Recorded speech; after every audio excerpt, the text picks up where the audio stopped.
Hey, we have some construction going on in our apartment, so it's a bit of a mess. I figured this would be a good time to do a deck tech on one of my favorite decks, though. I hadn't expected to like it as much as I did, but the play pattern, decision points, and the way it wins games combined to make a really unique experience. At least for my usual play group. You've been rambling for days. When are you going to introduce the star of the show? Well, I guess being the commander is like being the star, but I really think the synergy takes center stage here. Shut up! Just introduce me. The commander for this deck is, of course, Astarion the Decadent. Or in this case, Astarion the Decadent. Please don't introduce wordplay into my video. Your video. Okay, well, for those who haven't had the pleasure, Astarion the Decadent is a white-black 6-mana 4/4 with Death Touch, Lifelink, and the option to choose either Feed or Friends at the end of your turn. Feed would have an opponent lose life equal to the amount of life they lost this turn, and Friends would have you gain the amount of life you gained this turn. Feed or Friends? Not mutually exclusive for me, darling. Friends is handy because one thing I've found lately is that incidental life gain is getting better and better, especially because we are playing the long game with this deck. But we will usually be choosing Feed in conjunction with effects that make a player lose half of their life total. We've established on this channel I'm not much of a mathematician. Let me tell you, I'm not really a Quandrix guy. I'm not a Quandrix guy. Can't remember all that math. But barring any odd corner cases, if you take half of an opponent's life total, and then take the other half, they're left with no life. That is the core game plan for the deck. Survive long enough to one-shot your opponents. Since all of the methods revolve around doing something and also having a 6-mana creature on the battlefield, this game plan is pretty expensive mana-wise. You get what you pay for. The ramping philosophy for this deck is less about consistent early advantage, instead using those setup turns to potentially get some protection pieces or threats out, and then getting bursty late-game mana for situations where you need to get Astarion out on the field and cast something like, Peer into the Abyss. There are a few main ways we do this. One is to go all in on the swamp payoffs with Cabal Coffers, Cryptgas, Nirkana Revenant, and very seldomly, Liliana of the Dark Realm's ultimate ability. In fact, one of the only tutors in the deck is Expedition Map to grab Urborg Tomb of Yawgmoth. The other way is to accrue value either by banking treasures from black market connections or Smothering Tithe, or getting some black market charge counters. But those options can be a little more fragile.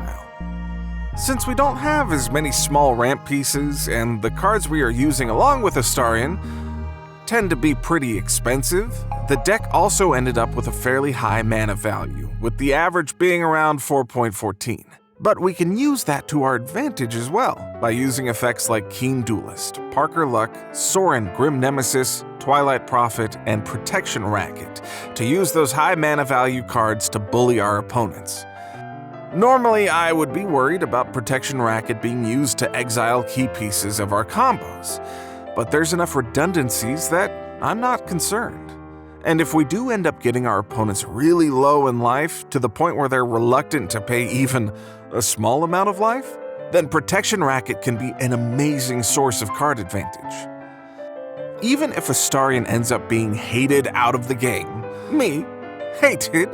That seems, well, likely, now that you mention it. Yeah, well, there are some backup effects for him too, in Wound Reflection and, ironically, Warlock class. I would never make a pact with some weird little devil or what have you. Not even for a packed weapon? Oh, considerate. Packed weapon is a great example of the kind of somewhat expensive but flexible cards I was looking for to fill in the deck.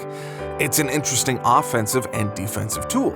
It's another effect that cares about the mana value of our cards, draws us a card, and if Astarion is doing the swinging, we don't necessarily worry too much about the life loss because Astarion has lifelink. plus the extra protection if things go sideways.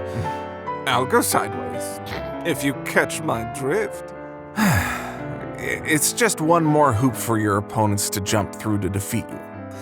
There are other protection pieces like Ghostly Prison and Norn's Annex, which do a good job of preventing chip damage.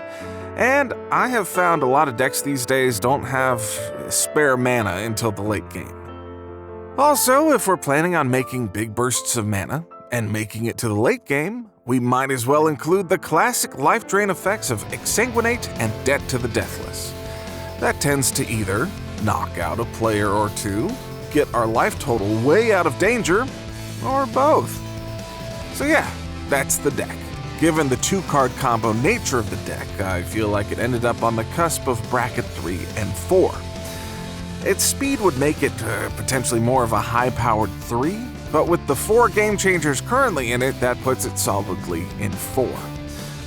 I would say the more important ones are Smothering Tithe and Ancient Tomb, with the One Ring and Bolas' Citadel being value includes. Feel free to play around with it and talk to your playgroup about where you think that it should end up, especially if you take out one of those game changers. I deserve all of them. Also, I know the deck is a bit pricey. I didn't realize how pricey until I put it into Architect. This certainly isn't a budget brew, but if you're anything like me, you have some pricier cards you've opened lying around waiting for a deck. But if not, I'm sure proxying to test it out would also be fine. If you like the idea of a resilient and grindy high-power game with a lot of decision points, then take a look at the deck list in the description. Is there anything you would change? That's it? That's the end? Take a look, you can change it if you like. I deserve more than that. I deserve some drama. Where's the... Hey, I'm Scrubbo the Subscribe Goblin. Do you have a Baldur's Gate deck you like? A goblin? You cut me off for a goblin?